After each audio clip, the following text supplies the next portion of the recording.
Welcome to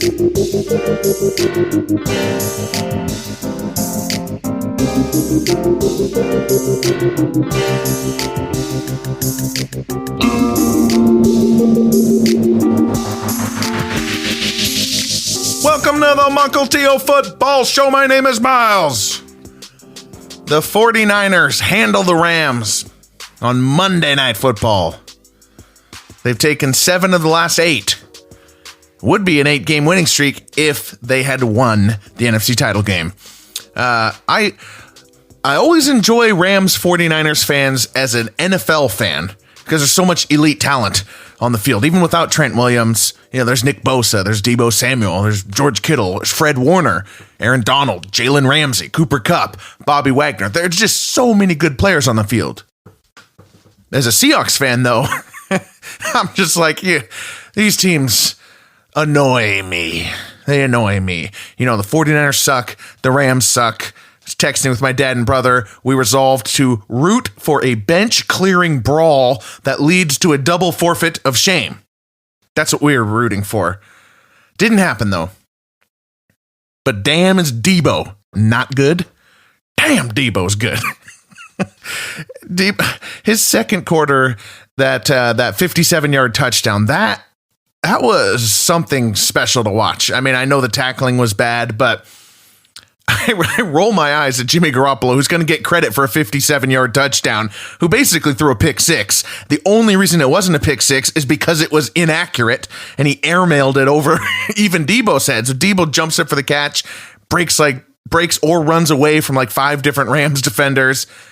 Insane. Later, people casually talk about Jimmy Garoppolo and a 57-yard touchdown pass in his stats there. After the Deebo touchdown, there's a shot of Jerry Rice. Nice bow tie pointing presumably at Deebo, enjoying it, sipping what looked to me to be like a nice cold rum and coke. Jerry enjoying California retirement. Deebo, touchdown number 23 of his 4-year career, just 185 to go to get to Jerry Rice. Thought maybe the Rams would have a chance today. I did pick them. Their offense just lacked bite. They were settling for field goals, 3 field goals and 3 red zone trips. It reminds me of the whole middle of the last season. Why is Cam Akers playing football? He sucks. I said this in week 1. Now I say it in week 4. I said it all playoffs. I mean, I get it. He's coming back from injury. It's a great story. He sucks. I guess the best thing that happened to the Rams was Bobby Wagner's tackle he had a lot of tackles today, but he tackled some random guy in the field with pink smoke running around. Mina Kimes tweeted, was that a gender reveal? And if it was, so help me. So help us all. If that was a gender reveal. You don't need gender reveals. That's my PSA on that. The 49ers, again, that same type of September-October game that they just tend to have. These dominating run games, these controlling, settling for field goals for some reason, but just dominating with angles and power and just cool stuff. But why Kyle Shanahan loves kicking field goals in negative percentages, I don't know. I hope that Kyle Shanahan's random conservatism never comes back to haunt him in the form of blowing any big leads or anything, like 2 Super Bowls. I hope it never happens for a 3rd time. But the play of the game, of course, came. Matt Stafford gets the ball after Shanahan. They did another field goal. That was an okay decision. They did a field goal. Gold pulled it left. The Rams have it they're down 8. 6:30 left to go. And you think, okay, the Rams got a shot here. And Matt Stafford, who had hyper-targeted Cooper Kupp all night, sent the 16th target Cooper Kupp's way, and it is intercepted by Talanoa Hufanga, who was just hanging back. And once that ball left Stafford's hands, he sprinted towards that ball. That wasn't a reaction to the play. He was waiting for Stafford to throw it. And then the quickness to, once it left Stafford's hand, to close that gap and jump in front of Cooper Kupp. Great play. Fabulous safety play from Talanoa Hufanga, who people are all saying, oh, Troy Polamalu. I think yes. I mean, there's definitely a lot of similarities. The hair, the fact that he went to USC, the fact that he's a safety, the fact that he's one of these anticipatory safeties. I think Hufanga, though, he's not a Polamalu clone necessarily. Polamalu was like a blue chip prospect, first rounder, drafted in the middle of the first round, 2003. Hufanga is an even better story. He came out of nowhere. Was a fifth rounder in last year's draft. He was on special teams. He was the one who scored that punt block touchdown in the divisional championship in the snow against the Packers in the playoffs there while he was a rookie. So we'll see what Hufanga can do. Jimmy Ward's coming back. They're gonna have too many safeties. I don't know. And then just last thing on Monday Night Football before we get to winners and losers of Week 4, Troy Aikman. As the 49ers winded down the game, the shout out to the Don Meredith tradition of singing the Willie Nelson song, "Turn out the lights, the party's over. They say that all good things must end." I loved that. Partly because it just reminded me of, my mom and my grandma, and just the Mukilteo football show is based off of those, Monday Night Football nights. And I wasn't alive for Don Meredith announcing Monday Night Football, but I know that was really important. I remember Mom singing that multiple times, especially when we were really into Monday Night Football, like the late 90s, early 2000s. To turn out the lights, the party's over. So thank you, Troy Aikman, for reminding me of that. I love that he brought that back to Monday Night Football. All right, welcome to Mukilteo Football Show.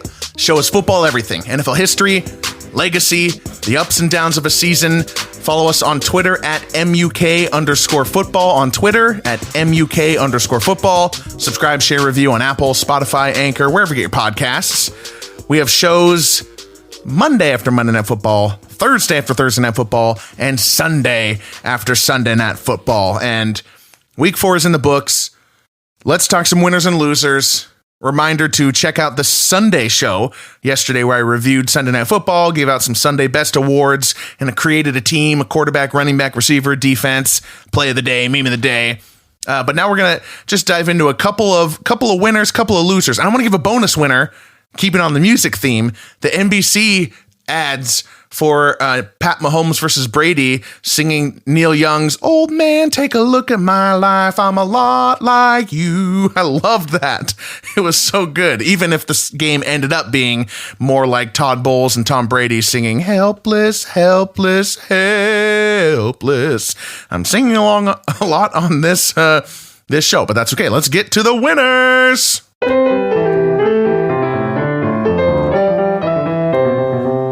Well, Jared Goff, Detroit Lions quarterback, sub-winner to Geno Smith, Seahawks quarterbacks, the real winner. I mean, they put on a show.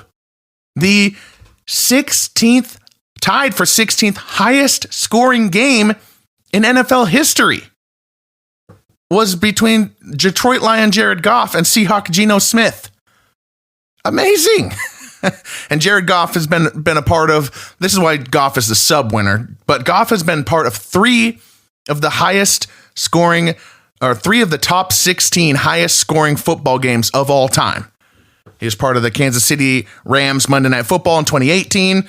Then remember the next year, 2019, there's a random game where Jameis Winston, Bucks versus the Goff Rams, like 55-40, the Bucks won. Goff has lost all three of these games and also contributed to the high score the other way by throwing pick sixes and fumble sixes. But Geno Smith and the Seahawks, that's the revelation here. They were efficient. They were accurate, as Geno Smith has been all season long. Anthony, my friend, said that he could do it. Apparently he can. I thought Geno Smith couldn't do anything past the line of scrimmage. Suddenly, and yes, these guys are wide open, but he's still making the throws. Suddenly Geno's hitting these deep bombs downfield, these out routes, these deep 15-yard out routes. Just, wonderful. I know the Lions defense sucks, but still, no one else scored 48 on them. Just very impressive by Geno Smith and the Seahawks. I'm sure we'll come back down to earth. This is concerning for Russell Wilson and the Broncos that this is happening, because the whole narrative is that Russell Wilson was supposed to cook, and, kind of the counter narrative is that Russell Wilson, was going rogue and wasn't following the offense. He wanted Shane Waldron, but then he didn't like the offense because Russell Wilson didn't understand what offense he was really asking for. And Russell Wilson, thinks he's Jay-Z and that Ciara's Beyonce. He's living in his own world all the time. So I'm just saying, it's possible that Russell Wilson was in the wrong this whole time. This is a week for it. All right, next winner. London calling. They got the exciting game that they've wanted for a while. Not just a close game with a lot of big plays, but a close game with a bunch of kicking. Because for some reason, the London crowds, and this has been that way since NFL first started going there, the London crowd loves field goals and loves extra points. They cheer so much for that stuff. And then we got this with the Saints getting a 4th and 9 with Andy Dalton and opting to do a 60-yard field goal. Will Lutz nails it. Minnesota gets the ball. They go down the field. They hit their own game-winning kick, which was dramatic. Of course, they got there with the help of the refs, but whatever. And the Saints get the ball again, and they do another long kick, a 61-yard attempt in the most dramatic finish I have ever seen. This double doink was more soul-crushing than the Bears-Eagles one, at least in terms of the physics of the doink. Bears one obviously is worse because it was actually a wild card game, but I cannot understand how that ball didn't go in. The slow motion of it hitting the first post and then hitting the crossbar, both times it looks like it's going to go in. I just can't fathom how it didn't. I brought my wife in to look at it on slow motion, like watch. I actually paused it and went back. So London gets a win, a great game. Their second great game from Andy Dalton and Kirk Cousins, by the way. There was a 2016 game where Andy Dalton, who was playing for the Bengals, and Kirk Cousins, who was playing for the Washington Redskins, then Washington football team, now Washington Commanders, whatever. But they had a great 27-27 game that actually ended in a tie. Another thing that London people love, because soccer tying is good somehow. I don't know. I'll let it go. Next winner. The Chargers. Chargers avoid implosion with the opposite of what happened last year, where we thought the Chargers were really good and they went to play the Texans and then they got blown out by the Texans inexplicably in week 16. This year, the Chargers, we think they're done. We think they're toast, and they actually beat the Texans this time handedly. They gave a comeback. There was some scary stuff there, but they handle them. And Houston continues their bounce back tour. They are the bounce back house, or the bouncy house, or the mattress with which teams are using to bounce back. Week 2, the Broncos needed the Texans. Texans got those Broncos a win. Week 3, the Bears, after taking a thumping against the Packers, they needed to bounce back. Texans gave them that win. And now the Chargers, after all the injuries and all the doubt, they needed a bounce back win. The Texans delivered. Thank you, Houston Texans. All right, let's get to the losers.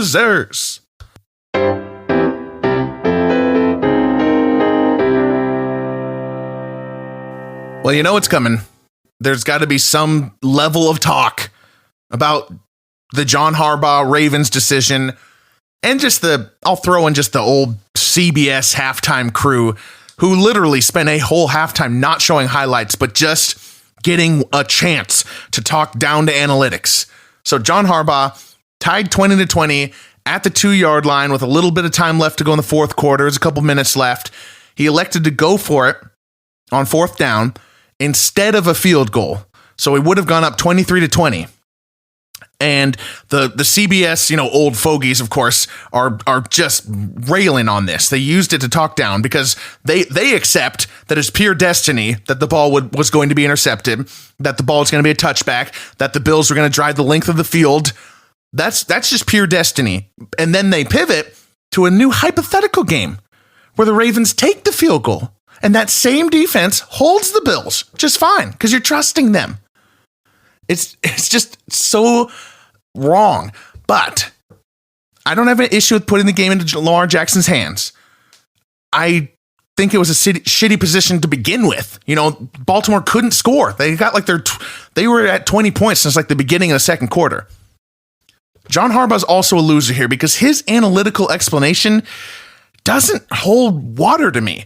I agree. Put the ball in Lamar Jackson's hands.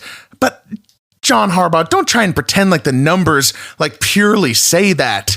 We are all I feel like I'm taking crazy pills. The numbers need to be interpreted by human meat bags. The models are made by human meat bags. We are all still figuring out how these numbers translate to football actions on the field. Some things are convincingly adopted. A lot of other things are in flux. I just hate that we talk about analytics like it's some sentient being with which analytics B. Jones says to do this, but I stand with my constituents and I say, nay, analytics. I am certain that there's a way to make the numbers look good for and against John Harbaugh's decision. It's about risk and reward, right? What is the best analytical decision? Is it the one with the least risk or is it the one with the highest ceiling? Even that, you've already taken a path, two different paths, because you had to make that decision as a human meat bag. It reminds me of the Rays pulling Blake Snell in Game 6 of the World Series. They did the proven analytical thing for the highest floor. If they did that 90,000 times, they win the World Series more often than they lose. But they brought in lesser pitchers than Blake Snell. And analytics shows that too. They show that they were taking a bigger risk because Snell was a better player. It does show that. The numbers show that too. Taking a better risk for a higher ceiling. It's just one of my pet peeves, and I don't know if that all made sense, but let's continue with the losers.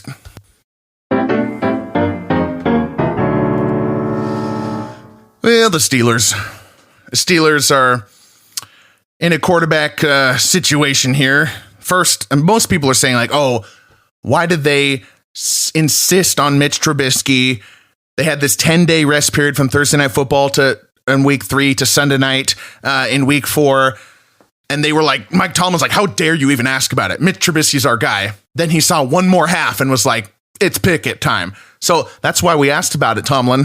That's why we asked about it. But I just don't believe in Kenny Pickett. I just think the Steelers are just losers no matter what. Pickett comes in, throws 3 interceptions, looks worse than it did. One of them's a Hail Mary. One of them is, you could argue, a catchable ball on his first throw. Yeah, I don't know, but he did have some mobility, but he also blew the lead to the Jets. And I'm a Kenny Pickett doubter. I believe that Kenny Pickett is what happens if a super duper senior gets to play college football. I mean, his actual junior and senior year, he had 38 touchdowns and 24 interceptions in 35 games. Then because of COVID, he got this bonus year that no other quarterback has ever gotten, and that's the year he does good. All right, next loser. And then we'll go to sleep. The Colts. The Indianapolis Colts beat the Chiefs in week 3. Everybody spent a week kind of trying to explain how exactly the Colts beat the Chiefs. It was a series of unfortunate events, basically, for the Chiefs. This was the conclusion. Now they sandwich their upset of the Chiefs with a dud against Jacksonville and a dud against Tennessee, divisional rivals here in week 2 and 4. And it's looking bad for the Colts now at 1-2-1. And, you got to expect that they'll start tanking here because the Ursays are in charge. And, there's some good quarterbacks in the 2023 class. They did it for 98 Peyton. They did it for 2012 Luck. Will they be doing it for 2023 Bryce Young or CJ Stroud? Or who's the top quarterback right now? I'll have to look that up and get back to you. It's week 4 of the NFL season. I'm not plugged in yet, but that is it. Thanks for tuning in. Mukilteo Football Show. My name is Miles. Have a good night. See you Thursday.